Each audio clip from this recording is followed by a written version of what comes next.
अस्सलाम वालेकुम एवरीबॉडी। अदील सुहेल बात कर रहा हूँ लीगल एक्स से। आज हमारा first of all thank you for coming back to our webinar. In this webinar we will discuss regarding study visa. तो चलिए हम स्टार्ट करते हैं। फर्स्ट ऑफ ऑल तो मेरा नाम अदील सुहेल है और मैं क्लाइंट फैसिलिटेशन मैनेजर इधर एज अ, और ये मेरे साथ मेरे कोलीग हैं, इनका नाम मुईद है और ये बिज़नेस डेवलपमेंट मैनेजर है यहाँ पे। तो टुडे जैसे मैंने आपको बताया हम डिस्कस करेंगे स्टडी वीज़ा के बारे में। जिस तरह लास्ट टाइम हमने डिस्कस किया था विज़िट वीज़ा के बारे में, तो काफ़ी आप लोगों की हमें रिसीविंग हुई थी, क्वेश्चंस क्यूरीज वगैरह के डिस्कस करें फर्दर स्टडी वीज़ा के हवाले से। तो आज हम स्टडी वीज़ा के लिए डिस्कशन के लिए यहाँ बैठे हुए हैं। तो आप सवाल भी हमसे कर सकते हैं यहाँ पे, जो भी आपको रिक्वायरमेंट हो, जो भी क्यूरीज आपकी हों वो आप हमें लिख के हम उसका जवाब भी देंगे। तो फर्स्ट ऑफ ऑल मैं आपको एक्सप्लेन करूँ स्टडी वीज़ा होता क्या है। स्टडी वीज़ा यूके का बेसिकली जिसमें आप पढ़ाई की बेसिस के ऊपर बाहर जाते हैं। जिस तरह अक्सर औक़ात बच्चे यहाँ पे मैट्रिक करते हैं, इंटर करते हैं, इस तरह स्टडीज़ की बेसिस के ऊपर बाहर जाना, किसी भी यूनिवर्सिटी में एडमिशन लेना यूके के क्राइटेरिया के ऊपर, उसको बेसिकली कहते हैं स्टडी क्लियरेंस। तो स्टडी वीज़ा की बेसिकली 3 स्टेप्स होते हैं, जिसकी अगर आप ये 3 स्टेप्स को प्रॉपर फॉलो करें तो आप इजीली आपका यूके का वीज़ा स्टडी लग सकता है। बाकी फर्दर इसकी जो भी क्लैरिफिकेशंस वगैरह हैं वो हमारे जो मुईद भाई हैं वो बताएंगे हमें। प्रोसेस का थोड़ा बता दूं मैं आपको कि 3 प्रोसेस में पहला प्रोसेस जो है वो आपका आता है आइल्स का।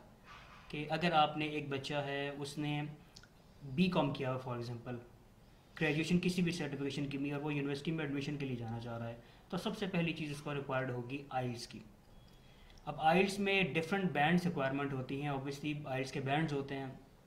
तो ये यूनिवर्सिटी तय करती है कि बैंड्स कितने आने चाहिए। फॉर एग्जांपल अगर एक बच्चा है वो लिंकन यूनिवर्सिटी में पढ़ना चाह रहा है, अगर उनके बैंड रिक्वायरमेंट है 6 के या 5 के, तो आपको उस यूनिवर्सिटी के हिसाब से बैंड अचीव करने पड़ेंगे। अगर बच्चा कहता है मैंने पर्टिकुलर या सर्टेन यूनिवर्सिटी में पढ़ना है, तो उसमें सबसे पहली चीज़ आइल्स की ज़रूरत होगी। अगर आइल्स में आपने कर लिया है पास आउट, जिसका एक्सपायरी होती है 2 ईयर्स की लास्ट टाइम भी 2 ईयर्स की थी, मगर अब जो हमारे पास नए लॉज एंड रेगुलेशन रिसीव हुए हैं थ्रू यूके काउंसिल, उसमें भी यही बताया गया हुआ है कि 5 बैंड की आपको 2 साल की आपकी इसकी लिमिट होती है आइल्स की।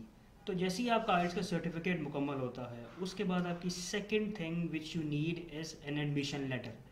अब एडमिशन लेटर में 2 से 3 चीज़ें वो मद्देनज़र रखी जाएँ कि एडमिशन लेटर बेसिकली है किस चीज़ का नाम क्या है। एडमिशन लेटर जैसा by word it is mean के you get an admission for from a university. ठीक है, अब इसका प्रोसेस कुछ इस तरीके से होता है कि अगर आप हमारे थ्रू आते हैं, हमारे लॉयर्स के थ्रू चलते हैं, जिस तरह लीगल एक्स प्रॉपर मैंने आपको लास्ट टाइम भी बताया था, दोबारा एक्सप्लेन कर देते हैं।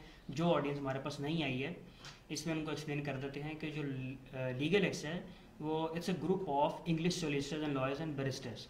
तो हमारा प्रॉपर एक लॉ फर्म है जो काम करती है, but specifically in Asia Pacific region हम इमिग्रेशन लॉ को डील करते हैं।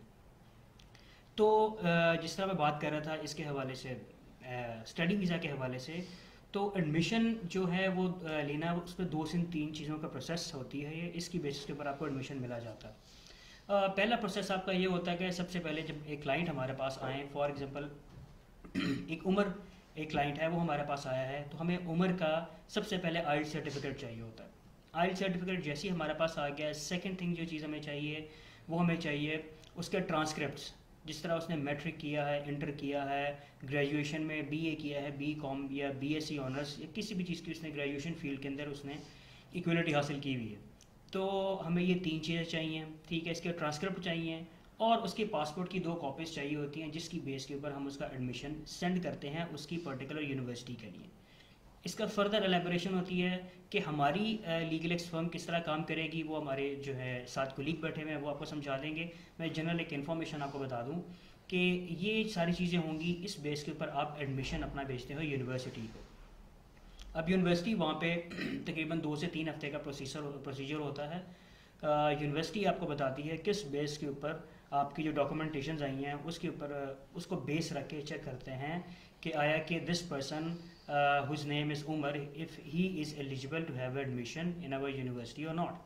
तो वो वहाँ पे उसको चेकआउट करते हैं, वो देखते हैं। जिस तरह यूनिवर्सिटी ऑफ लिंकन है उसके बैंड है 5, और बच्चे के बैंड आए हैं 5.5, यानी कि वो आइल्स के हिसाब से एलिजिबल है।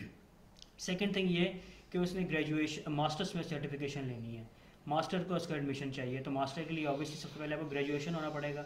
तो वो उसके पुराने ट्रांसक्रिप्ट देखते हैं कि इसका लास्ट ट्रांसक्रिप्ट कौन सा था, इसका लास्ट ट्रांसक्रिप्ट ग्रेजुएशन का होना चाहिए, वो है कि नहीं है। ग्रेजुएशन का सर्टिफिकेट आपके पास अवेलेबल होगा जो हमने सेंड किया हुआ है। ये 2 से 3 चीज़ें होती हैं, इसकी बेस के ऊपर आपको एक लेटर मिलता है, ठीक है, उसे कहते हैं कैश लेटर। वो कैश लेटर जो होता है वो फिर आपको यूनिवर्सिटी अलाउ करती है आपके जो आपने ईमेल एड्रेस दिया होता है या जो आपका होम एड्रेस होता है, जो भी आपने मेंशन किया होता है उधर भेजती है आपको। अब जैसे ही वो आपके पास रिसीव होता है उसके ऊपर उनके डिफरेंट पॉइंट्स लिखे होते हैं कि आपने क्या क्या चीज़ें फर्दर करनी है एडमिशन के लिए। ये एडमिशन तो उन्होंने अप्रूव कर लिया हुआ है, मगर हमें ये चीज़ें मज़ीद चाहिए जिसकी बेसिस के ऊपर आपका फर्म एडमिशन या प्रॉपर एक्सेप्टेंस लेटर हम आपको सेंड करते हैं। तो वो जो आपका लेटर होता है उसके ऊपर बेसिकली 50 to 60% चांसेस ये होते हैं कि उसके ऊपर फ़ीस की पॉइंट्स लिखे होते हैं कि आपने फ़ीस सबमिट करवानी है। ऑब्वियसली किसी भी यूनिवर्सिटी, आप पाकिस्तान में भी किसी यूनिवर्सिटी में जाएंगे, बेशक वो आपकी पंजाब यूनिवर्सिटी है या आपकी government college government GC university है, आपका एफसी यूनिवर्सिटी है या कोई भी जिस तरह यूनिवर्सिटीज़ हैं, उसके अंदर आपको सबसे पहले जाके एडवांस सबमिट करवाना होता है। तो आपको इसी तरीके से दुनिया की कोई भी यूनिवर्सिटी है, जब भी आपने वहाँ पे एडमिशन लेना होगा सबसे पहले आपको एडवांस सबमिट करवाते हैं। तो कोई भी यूनिवर्सिटी होती है वो यूनिवर्सिटी आपको कहती है कि आपका एडमिशन आप लेने के लिए पहले आप कुछ एडवांस सबमिट करवाएं। अब ये डिपेंड करता है यूनिवर्सिटी टू यूनिवर्सिटी, वेरी करता है कौन सी यूनिवर्सिटी कितना एडवांस देती है, कौन सी यूनिवर्सिटी कितना एडवांस लेती है। कहीं 20%, कहीं 30%, कहीं 40, कहीं 50% लेती है। डिपेंड करता है यूनिवर्सिटीज़ की लॉस के अंदर की यूनिवर्सिटी किस हिसाब से चलती है। तो जैसे ही आपने उनका एडवांस सबमिट करवा दिया होता है, उनके डिफरेंट फॉर्म्स होते हैं वेबसाइट के ऊपर, वाया क्रेडिट कार्ड आप सबमिट करवा सकते हैं। सेकंड थिंग, कंसर्न बैंक्स होते हैं पाकिस्तान में, जिस तरह बैंक्स होंगे, स्टैंडर्ड चार्टर्ड हो गया, अल्फला हो गया, जो कंसर्न बैंक्स होंगे उनके जो यूनिवर्सिटी से ऑथराइज होंगे उनकी फ़ीस लेने के लिए आप वहाँ पे जमा करवा सकते हैं। ये टोटली डिपेंड करता है यूनिवर्सिटी के फॉर्म के ऊपर कि यूनिवर्सिटी किस हिसाब से आपसे फ़ीस लेना चाह रही है। ज़्यादातर बच्चे जो होते हैं वो ट्रीट करते हैं एज अ क्रेडिट कार्ड के थ्रू पेमेंट करते हैं। तो ये आपका प्रोसेस हो गया फ़ीस सबमिशन का। जैसे आपकी फ़ीस सबमिट होती है, आफ्टर अ वीक और 2 university give you a final letter which is called UKS, university and college acceptance certificate होता है। उसके बेस के ऊपर आपको कंपनी एक बना के देती है सोर्स, एक फॉर्म होता है, एक सर्टिफिकेट होता है, उस पर बना के देती है कि हमने आपका एडमिशन रिकग्नाइज कर लिया हुआ है, हमने आपका एडमिशन एक्सेप्ट कर लिया हुआ है, आप यहाँ पे आके पढ़ सकते हैं। अब यूनिवर्सिटी ने आपको एक्सेप्ट कर लिया है। Now the main hurdle as embassy. एक प्रोसेस था आपका, वो कंप्लीट हो गया हुआ है। सेकेंड प्रोसेस अब आपका इन प्रोसेस है which is called embassy process. अब एम्बेसी प्रोसेस के अंदर भी सबसे पहली चीज़ जो आपका प्रोसेस था एडमिशन लेटर का, वो अटैच होना लाजमी है। इसकी बेस के ऊपर क्योंकि एम्बेसी को ये चीज़ पता चले कि एडमिशन इनका प्रॉपर इस यूनिवर्सिटी से हो गया है, ऑब्वियसली वो भी अपने एंड पर इसको वेरीफाई करते हैं, इसलिए हमें एडमिशन लेटर लेना सबसे पहले ज़रूरी होता है। तो जैसे ही इसका प्रोसेस कंप्लीट होता है एडमिशन का, हम जिस स्पेशली लीगल एक्स होती है, लीगल एक्स हमारी फर्म है, ये किस तरह काम करती है, ये जैसे आपका एडमिशन आ गया, अब आपकी फर्दर डॉक्यूमेंट्स हमें चाहिए जो एम्बेसी से रिलेटेड होंगी, जिस तरह आपके पासपोर्ट्स होंगी, आपकी स्टेटमेंट्स होंगी, आपकी क्या कहते हैं ट्रांसक्रिप्ट्स होंगे, आपके डॉक्यूमेंट्स अदर निटिग्रिटीज छोटी सी होती हैं, आपने वो भी फिल आउट इसको करनी होती है, एप्लीकेशन फॉर्म होता है। तो इस मज़ीद एम्बेसी के फॉर्मेट को जानने के लिए कि एम्बेसी डॉक्यूमेंट क्या होती है, हम अपने जो कोलीग हैं मिस्टर मोहित, इनसे हम बात करते हैं। जी अस्सलाम वालेकुम मोहित, क्या हाल है, ठीक ठाक है? जी वालेकुम सलाम Adeel, thank you so much. अच्छा मोहित, हमारी ऑडियंस लास्ट टाइम जिस तरह हम विजिट वीज़ा के ऊपर हम डिबेट कर रहे थे, इस तरह अब हम स्टार्टिंग में स्टडी भी किया जिस तरह आप सुन रहे थे, तो हमें काइंडली एक्सप्लेन करें, हमारी ऑडियंस को एक्सप्लेन करें कि हमने एम्बेसी को किस तरीके से, हमारे पास एडमिशन फॉर्म आ गया हुआ है, अब एम्बेसी किस तरह वर्क करती है on behalf of legal x, की लीगल एक्स किस तरह काम करती है एक स्टडी वीज़े को हासिल करने के लिए, कि बच्चा हमारे पास जब आता है वो कितना सेटिस्फाई होता है और उसको क्या क्या चीज़ें रिक्वायर होती हैं एक एडमिशन लेने के लिए और एक प्रॉपर स्टडी वीज़ा लेने के लिए, ताकि बच्चा वहाँ जाके अपनी यूनिवर्सिटी में तालीम हासिल कर सके। इस हवाले से जी, इसमें क्राइटेरिया ऐसे है, जैसे अदील आप सबको बता रहे थे कि फ़र्स्ट ऑफ़ ऑल तो हम आपकी बिहाफ पे जो सा है मैं बताता चलूँ कि हमारी जो लॉ फर्म है, हमारे साथ मोर देन 15 यूनिवर्सिटीज़ हैं इंग्लैंड की डिफरेंट सिटीज़ में, जो हमारे लॉ फर्म के पैनल के ऊपर हैं, जिनमें हम स्ट्रेट पे आपका एडमिशन ऑफ़र करवाते हैं। ज़रूरी नहीं है कि उन्हीं 15 यूनिवर्सिटीज़ या प्लस यूनिवर्सिटीज़ को ही आप जो सा है फाइनलाइज करें जिनमें आप एडमिशन लेना है। You can apply for any university हमारे थ्रू। सही। लेकिन प्रेफरेबल जो सी होती हैं वो जो हमारे पैनल पे यूनिवर्सिटीज़ हैं उन पे हम आपको जो सा है वो फर्स्टली एडवाइस करते हैं। अदरवाइज़ आप किसी और यूनिवर्सिटी पे भी जाना चाहें तो we don't have any issue with that. First of all आपका जब एडमिशन अप्लाई होता है तो आपको एक कंडीशनल एडमिशन ऑफ़र आती है, जिसके ऊपर कंडीशन होती है कि आपने 30% या 50% फ़ी पेमेंट करनी है यूनिवर्सिटी की, जो आपकी 1 ईयर की आप फ़ी पे करके जाते हैं। ठीक है। आफ्टर दैट आपका कंफर्मेशन लेटर आता है which is CAS letter. CAS letter जब आ जाता है फिर आगे हमारा जो सा लेग वर्क स्टार्ट हो जाता है, जिसके ऊपर हमें आपके डॉक्यूमेंट्स रिक्वायर्ड हैं, जिसमें आपका पासपोर्ट है, आपकी बैंक स्टेटमेंट है, और बैंक स्टेटमेंट जो होती है वो हमें रिक्वायर्ड होती है 28 डेज़ की, 6 मंथ्स की नहीं होती। 6 मंथ की जो बैंक स्टेटमेंट रिक्वायर्ड है that is for the other visas like जो उनसे हैं आपके विज़िट वीज़ा हो गया, जिस तरह या फैमिली विज़िट हो गया, उसके लिए लास्ट 6 मंथ की बैंक स्टेटमेंट रिक्वायर्ड है। लेकिन स्टडी वीज़ा के लिए जो है वो जस्ट आपकी लास्ट 28 डेज़ की बैंक स्टेटमेंट रिक्वायर्ड होती है। अच्छा उम्मीद, आपने जो भी बात की है बैंक स्टेटमेंट के हवाले से, इसके बारे में थोड़ा एक्सप्लेन कर दीजिएगा कि हमने तो यही इस हवाले से सुना है कि 6 मंथ की एजेंट्स हमसे या कंसल्टेंट हमसे यही कहते हैं कि 6 मंथ की स्टेटमेंट चाहिए या 1 ईयर की स्टेटमेंट चाहिए। तो ये स्टेटमेंट सिर्फ हमें 28 डेज की चाहिए, इसके बेस के ऊपर हमारा वीज़ा इजी? एग्जैक्टली, स्टूडेंट्स के लिए जस्ट जो रिक्वायरमेंट है that is 28 days bank statement. सही।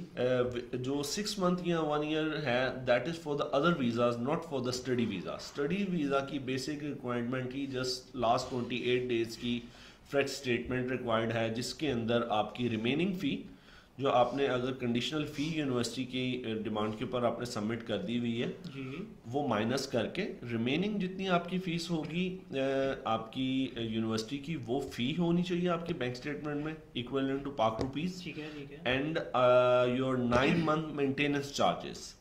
ये मेंटेनेंस चार्जेस एक्सप्लेन कर दीजिएगा। जी, 9 मंथ मेंटेनेंस चार्जेस होते हैं। इसके अंदर जो उनसे है 3 चीज़ें होती हैं कि एक तो ये कि आपकी अकोमोडेशन, आपका फूड एंड योर ट्रांसपोर्टेशन। इसका इन्होंने एक यूनिवर्सिटीज़ ने क्राइटेरिया बनाया है इंग्लैंड के अंदर कि if your university is with in London, तो वहाँ पे आपको 1265 पाउंड्स मल्टीप्लाई बाय 9 मंथ्स, उसके इक्वल अराउंड 11 to 11,500 पाउंड जो उनसे हैं आपको रिक्वायर्ड होते हैं। ठीक है। और इसी तरह अगर आपकी यूनिवर्सिटी आउट ऑफ लंदन है तो आपको वहाँ पे 1015 पाउंड पर मंथ रिक्वायर्ड है for 9 months, which is equal to 9,000 to 9,500 pounds. तो इसकी इक्वल जितनी पाक रुपी बनती है वो आपको आपके बैंक अकाउंट में मेंटेन 28 डेज स्टेटमेंट जो सी है वो शो करनी होती है। यानी कि आप ये कहना चाह रहे हैं कि हमें बैंक स्टेटमेंट के अंदर 2 चीज़ें रिक्वायरमेंट हैं जो डिपॉजिट के हवाले से हैं। सबसे पहली चीज़ आपकी जिस तरह फ़ीस है, अगर एक यूनिवर्सिटी है उसकी फ़ीस है 15,000 पाउंड्स। अगर हमने 5,000 पाउंड एडवांस दे दिया हुआ है तो बाकी 10,000 पाउंड्स आपके डिपॉजिट उसके अंदर होना चाहिए। एग्जैक्टली। और उस 10,000 पाउंड प्लस आपके मेंटेनेंस चार्जेस। मेंटेनेंस चार्जेस जो हैं वो हर स्टूडेंट के लिए मस्ट भी हैं।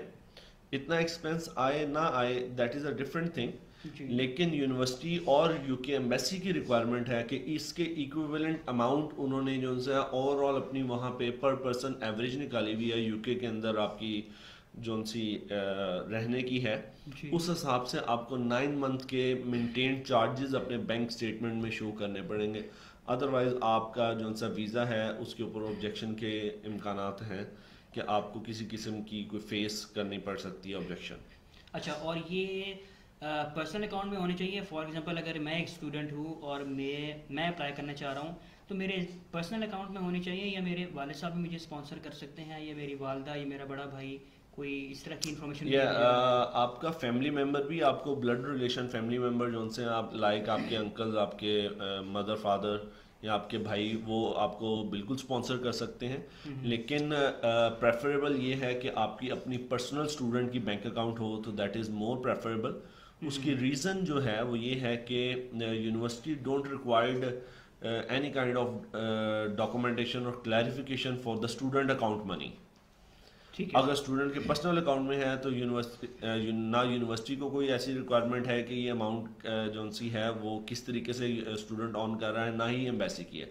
लेकिन अगर कोई other than a student sponsor है for whole the study process, तो उसके अंदर उस पर्सन की how to get that income, source of income, और वो उस जो सा है उनकी तरफ से आपके फेवर में जो से हैं वो लेटर्स होंगे जिसमें वो बताएंगे कि मैं इस पर्सन को जो सा स्पॉन्सर कर रहा हूँ और वो इसके अंदर से मेरी बैंक स्टेटमेंट्स में से इतनी amount they can take and use for the study visa.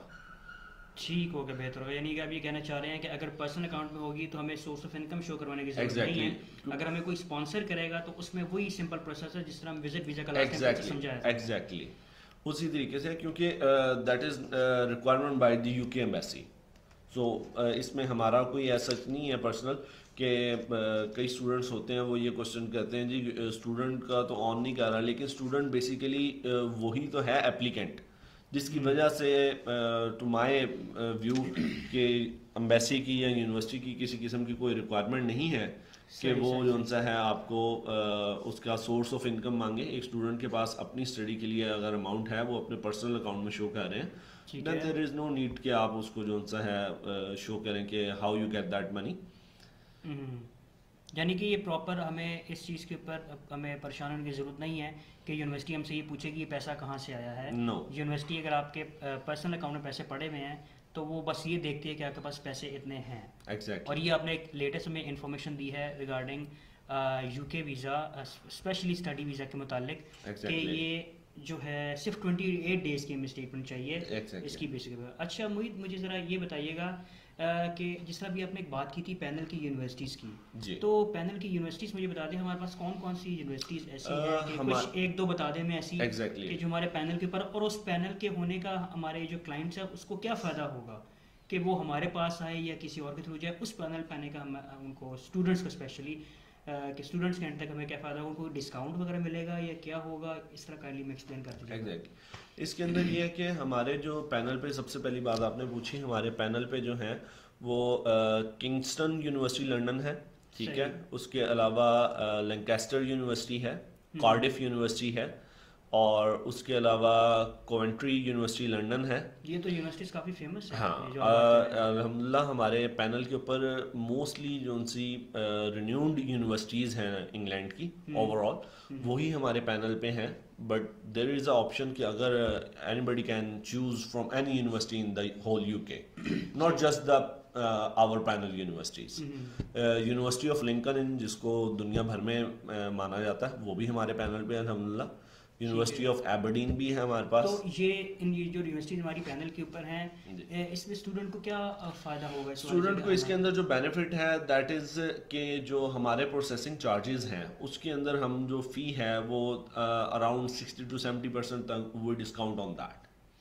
Like अगर हम जो विदाउट आवर पैनल यूनिवर्सिटी हम लोग चार्ज कर रहे हैं £500, तो जो सी हमारी पैनल यूनिवर्सिटीज़ पे अगर स्टूडेंट आता है because we have a contract with that university, ठीक है, तो हम उसको जस्ट £200 चार्ज करते हैं, not more than that. Obviously the student can get £300 discount from our fee.